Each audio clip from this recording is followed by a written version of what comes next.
WhatsApp guys, welcome back once again. दोस्तों, आज की कहानी जो एक्सप्लेन करने जा रहे हैं वो असल में बूढ़े आदमी की कहानी है जिसने कॉलेज की लड़की को अपने घर में रेंट पे दिया, लेकिन उसके बदले में उसने कुछ ऐसा मांग लिया जो आपके होश उड़ा देंगे। मिस्टर हेनरी, जो कि एक रिटायर आदमी है, वो पेरिस में खुद के घर में रहते हैं। जैसे हर कोई अपनी रोज़मर्रा की ज़िंदगी जीता है वैसे वो भी जी रहे हैं। वहीं दूसरी ओर हम क्लार्क नाम की लड़की को देखते हैं जो आज 5वीं बार अपनी ड्राइविंग टेस्ट दे रही है और उसकी ड्राइविंग को देखकर लगता है कि शायद आज वो फिर से फेल होने वाली है। खैर, इसके बाद वो अपने डैड की शॉप पर जाती है उनकी मदद करने के लिए, लेकिन क्लार्क इतने में से खुश नहीं है। उसके सपने बहुत बड़े हैं, उसके लिए वो पेरिस जाना चाहती है और वहीं पर रहना चाहती है, लेकिन इसके लिए उसे पहले वहाँ कोई घर लेना होगा। और इसकी शुरुआत होती है मिस्टर हेनरी के घर से, जहाँ पर वो जाती है, लेकिन उसका बर्ताव उसके प्रति कुछ ठीक नहीं था। मिस्टर हेनरी बहुत ही चिड़चिड़े किस्म के इंसान थे और इसीलिए उसे देखते ही वो गेट बंद कर देते हैं। लेकिन बाद में क्लार्क उसे बताती है कि उनके बेटे ने न्यूज़पेपर में आर्टिकल दिया था कि वो ऊपर वाला रूम रेंट पर देना चाहते हैं, इसलिए मैं यहाँ पर आई हूँ। वो गेट खोलता है और उसे अंदर आने को बोलता है। ऊपर जाते समय क्लार्क देखती है कि वहाँ पर एक पियानो रखा हुआ है जो बहुत ही साफ है और ऐसा लग रहा था कि जैसे इसे कोई छूता तक नहीं है। और जब उस पियानो की नज़र क्लार्क पर पड़ती है तब हेनरी उसे टोक देता है और कहता है कि उसके करीब जाने की भी कोशिश मत करना। वो उसे रूम दिखा देता है जो उसे काफ़ी पसंद भी आता है, लेकिन हेनरी को ये मंजूर नहीं था वो अपने घर पर किसी और को रहने दे और इसीलिए वो पूरी कोशिश करता है कि वो उसे रूम ना अलॉट कर सके और आखिर में वो रेंट ज़्यादा बढ़ा देता है। अब जिसकी वजह से क्लार्क को मजबूरन दूसरे ब्रोकर के पास जाना पड़ता है दूसरे घरों को देखने के लिए, लेकिन वो हेनरी के घर के मुताबिक बहुत ही छोटे थे, इसलिए वो उसे कुछ खास पसंद नहीं आते और वो फिर से अपने घर लौट जाती है वही पुराने कामों को करने के लिए। यहाँ में कुछ दिन बाद पता चलता है कि उसका एक मैरिड आदमी के साथ रिलेशन भी है। जब वो उसके साथ होती है तभी उसके पास हेनरी की कॉल आती है और लकीली वो कहता है कि तुम हमारे यहाँ पर रह सकती हो। और ये सुनकर क्लार्क बहुत ही ज़्यादा खुश होती है और एलेक्स को भी इस बारे में बताती है, लेकिन क्लार्क उसे छोड़कर नहीं जाना चाहती थी। पर एलेक्स को इस बात से ज़्यादा कुछ फ़र्क नहीं पड़ता। वो अपने घर वालों को ये न्यूज़ बताती है और फिर अगले दिन अपने सामानों को लेकर निकल जाती है पेरिस में रहने के लिए, उसके सपनों का शहर जहाँ पर रहना शायद हर किसी का सपना है। वो हेनरी के घर पहुँचती है और वहाँ उसे थैंक यू कहती है कि उन्होंने उसे यहाँ पर रहने की इजाज़त दे दी। लेकिन यहाँ हेनरी तो उसे एक बुक थमा देता है जिसमें यहाँ पर रहन सहन के सारे रूल्स और रेगुलेशन लिखे हुए थे, जैसे कि रात में जल्दी घर आना, ड्रिंक मत करना, तेज़ म्यूज़िक ना सुनना, बस ऐसे ही बहुत सारे रूल्स जो क्लार्क को थोड़ा अजीब लगते हैं, लेकिन वो मान जाती है और अपने रूम में जाकर सारे सामानों को रख देती है। अब रात होने पर जब वो नीचे आती है तो देखती है कि हेनरी अपनी डॉटर इन लॉ वैलेरी के साथ झगड़ रहा है, जिससे उसे पता चल जाता है कि शायद उसकी उससे बनती नहीं है और वो उसके साथ नहीं रहना चाहता। और जब वो क्लार्क को देखता है तो उसे अपने और वैलेरी के रिश्ते के बारे में बताता है। वो उसके बेटे को उससे दूर ले गई, वरना वो तो उसके साथ ही रहने वाला था। और वैलेरी का कहना है कि उसे यहाँ पर नहीं बल्कि किसी ओल्ड एज होम में रहना चाहिए, क्योंकि मैं बूढ़ा हो चुका हूँ और अब किसी काम का नहीं रहा। एक दिन घर में क्लार्क अकेले होती है तो वो बैठे बैठे बोर हो रही थी कि तभी उसकी नज़र उस पियानो पर पड़ती है जिसको हेनरी ने प्ले करने से मना किया था। लेकिन वो कहते हैं ना कि जो चीज़ गलत होती है वही करने में मज़ा आता है इंसान को। तो यहाँ पर भी क्लार्क उसे प्ले करना शुरू कर देती है। वो बचपन में पियानो सीखा करती थी, लेकिन उसने फिर अपने घर वालों की वजह से पियानो सीखना छोड़ दिया और इसके बाद वो अपने कामों में बिजी हो गई। तभी वहाँ पर हेनरी आता है और उसे पियानो के पास बैठा हुआ देखकर बहुत गुस्से में आ जाता है और फौरन इस घर को छोड़कर जाने को कहता है। क्लार्क उसे माफ़ी मांगती है, लेकिन हेनरी उसे रेंट मांगता है एडवांस में, लेकिन उसके पास तो अभी पैसे है ही नहीं, क्योंकि अभी उसने कहीं जॉब भी नहीं ढूंढी है, इसीलिए उसके पास कोई ऑप्शन नहीं बचता। लेकिन यहाँ हेनरी कहता है कि ठीक है, तुम रेंट मत दो, लेकिन उसके बदले तुम्हें मेरे लिए एक काम करना होगा। मैं तुमसे पैसे नहीं लूँगा, अगर तुमने मेरा ये काम कर दिया तो 6 महीने का रेंट तुम्हारा फ्री। अब ये सुनकर क्लार्क को थोड़ा अजीब लगता है, पर वो उसकी बातें सुनती है और फिर वो कहता है कि मैं चाहता हूँ कि तुम मेरी बेटे की शादी को तोड़ दो, यानी कि पॉल के करीब आने की कोशिश करो तुम, और जब इस बारे में वैलेरी को पता चलेगा तो वो उससे रिश्ता तोड़ देगी और फिर तुम भी आराम से रहना। क्लार्क कहती है कि अगर ऐसा नहीं हुआ, कुछ उल्टा हो गया, फिर क्या होगा? तो वो कहता है कि ऐसा नहीं होगा कुछ, मैं अपने बेटे को अच्छे से जानता हूँ, तुम्हें बस उसे अपनी ओर अट्रैक्ट करना है। वो कुछ जवाब नहीं देता और घर से बाहर चली जाती है। पूरे रास्ते वो बस यही सोचती रहती है, क्या वो हाँ करे या फिर ना। तभी उसकी नज़र एक बार पर पड़ती है जिसके बाहर हेल्पर का बोर्ड लगा था।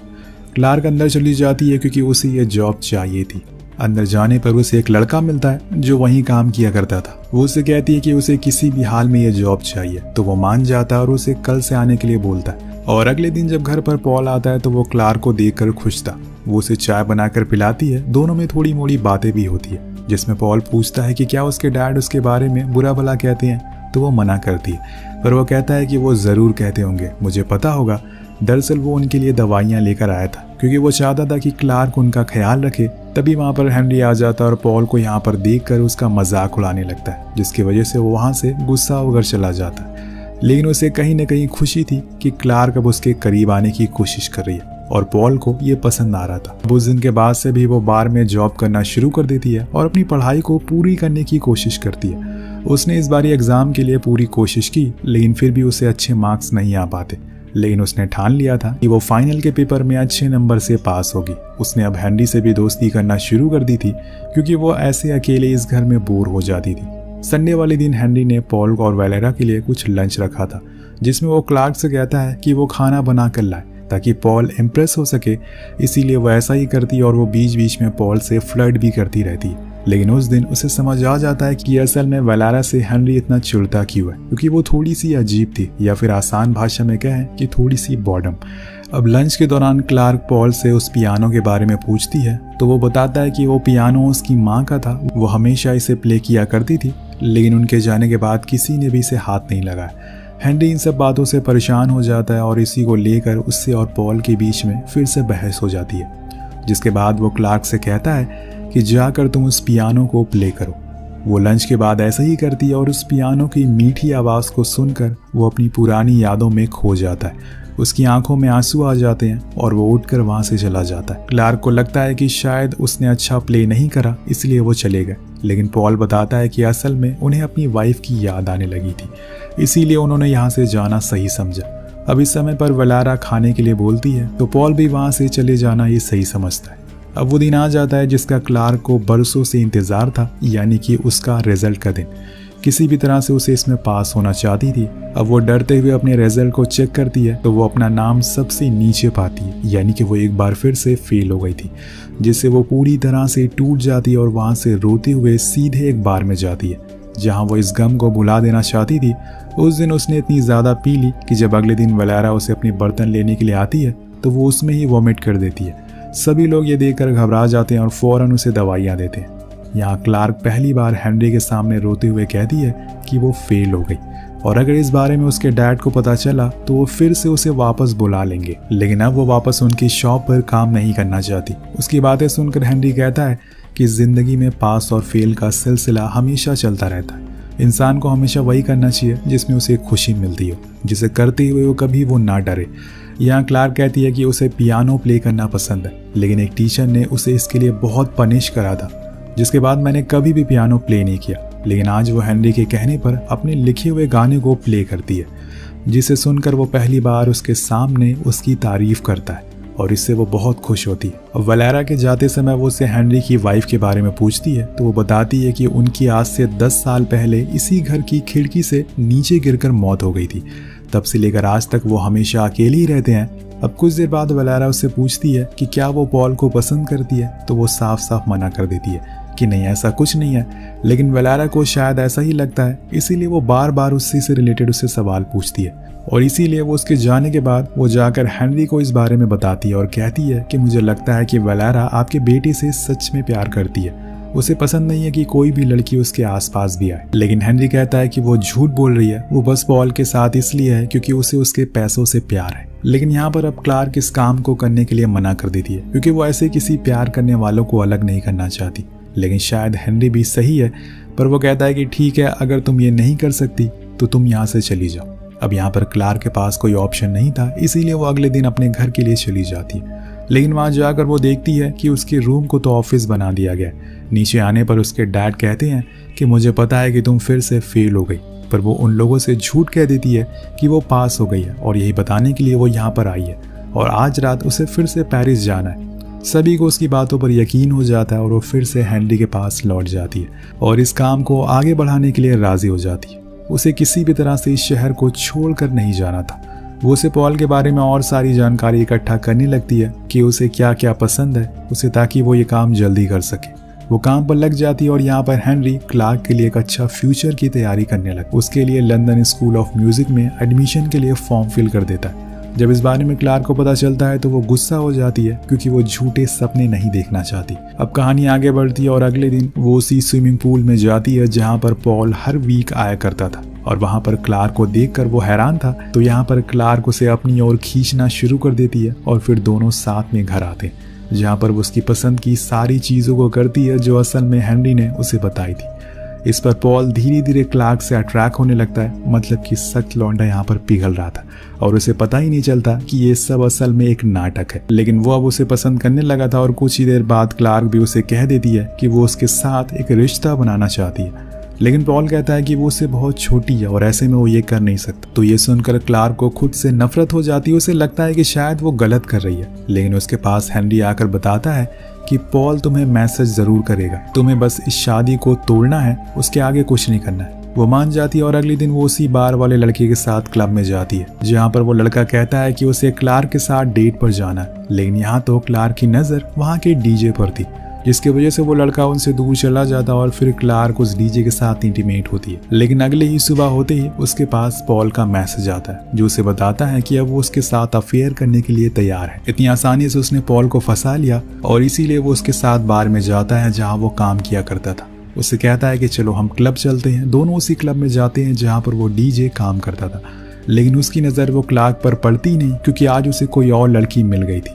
मतलब सब लोग अपने में मस्त है। खैर वहां से निकलकर क्लार्क अपनी कहानी उसे सुनाने लग गई थी कि कैसे वो यहाँ तक आई, उसके मॉम डैड उसे प्यार नहीं करते और इसी बीच वो पॉल को किस करती है और फिर वहां से चली जाती है।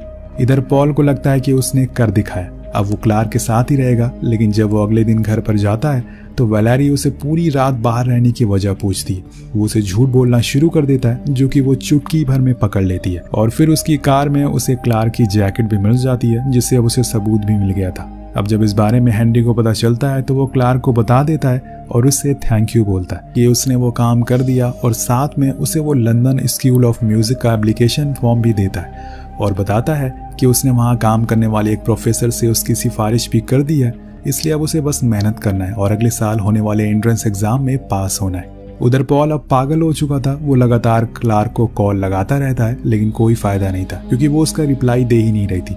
लेकिन जब बहुत दिन बीत जाते हैं तो वो उसके वर्किंग प्लेस पर जाता है तो यहाँ क्लार्क उसे बताती है कि उसने वो जो सब भी किया वो बस एक गलती थी और अब किसी और लड़के के साथ वो रिलेशन में जो कि उसी के एज का है। ये सुनकर पॉल पूरी तरह से टूट जाता है क्योंकि अब वो दोनों तरफ से अकेला पड़ गया है, ना घर का ना घाट का, करो और अफेयर।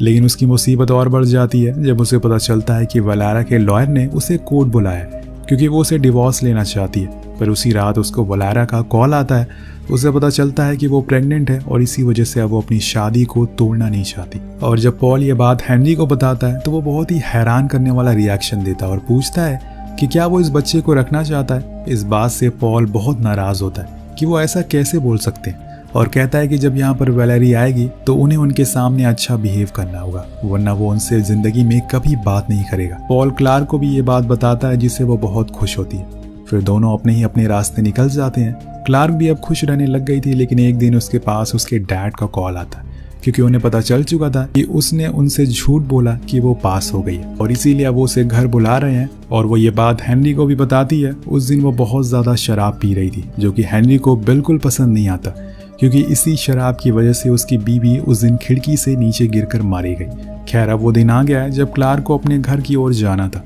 लेकिन तभी वहाँ पॉल और वैलेरी भी आ जाते हैं। वो लोग घंटों तक हेनरी का इंतजार करते हैं। जब वो वहाँ पर आता है तो वैलेरी ने उसको अपने बच्चे के बारे में बताती है और हेनरी यहाँ पर ना चाहते हुए भी उसे खुशी का नाटक करना पड़ता है। फिर वो अपने कमरे में चला जाता है जहाँ पर उसके पास क्लार्क आती है उसे आखिरी बार अलविदा कहने के लिए। लेकिन यहाँ हेनरी कहता है कि उसके बहुत सारे सपने थे लेकिन जब उसने उन्हें पूरा करने का सोचा तब तक वो बूढ़ा हो गया, इसीलिए तुम्हें भी अपने सपनों को अभी पूरा करना होगा, जिंदगी का कोई भरोसा नहीं है। ये सुनकर क्लार्क को समझ आ जाता है कि उसे क्या करना है, इसीलिए वो बाहर जाकर अपने डैड को बोल देती है कि उसे म्यूजिशियन बनना है और इसीलिए वो अब घर नहीं जाने वाली। उसके डैड पहले तो उसे बहुत सुनाते हैं लेकिन बाद में वहाँ से चले जाते हैं। फिर इसके बाद क्लार्क ने वही उसी घर में महीनों तक अपना एक गाना बनाया, इसमें उसका साथ हेनरी भी देता है। फिर जून का महीना आ जाता है और उसे लंदन जाना है एग्ज़ाम देने के लिए।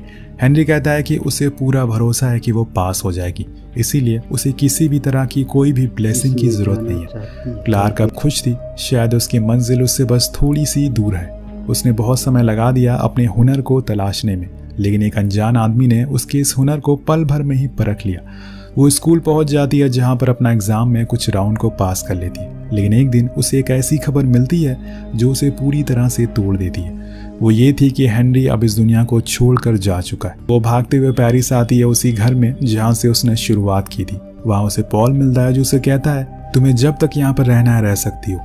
वो कहता है कि मैंने अपने डैड को इतना खुश कभी भी नहीं देखा जितना वो अपने आखिरी दिनों में थे, क्योंकि उनके पास एक सहारा था और वो सहारा तुम थी। वो तुम्हें कामयाब होते हुए देखना चाहते थे।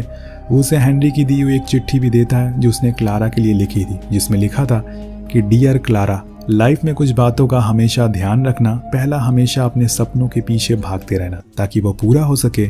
दूसरा, कभी शराब मत पीना, ना ही अपने डैड से ऊंची आवाज़ में बात करना, क्योंकि माँ बाप के लिए उनकी औलाद ही सब कुछ होती है। और आखिर में वो लिखता है कि मैंने तुम्हारे लिए अपनी स्लीपर्स छोड़ दी है जो तुम्हें बहुत पसंद थी। अब उस लेटर को पढ़कर क्लारा रोना शुरू कर देती है। उसे इस बात का अंदाज़ा ही नहीं था कि एक अनजान आदमी जिसने शुरुआत में उसे इतनी रूडली बात की, वो आगे जाकर उसकी ज़िंदगी का एक अहम हिस्सा बन जाएगा। इसके बाद वो उसकी ग्रेव पर जाती है, क्योंकि उस लेटर में लिखा था कि तुम मुझसे मिलने वीक में एक बार ज़रूर आना, क्योंकि अब मैं अकेला नहीं रहना चाहता। इसी दृश्य के साथ ये कहानी यहीं पर ख़त्म हो जाती है।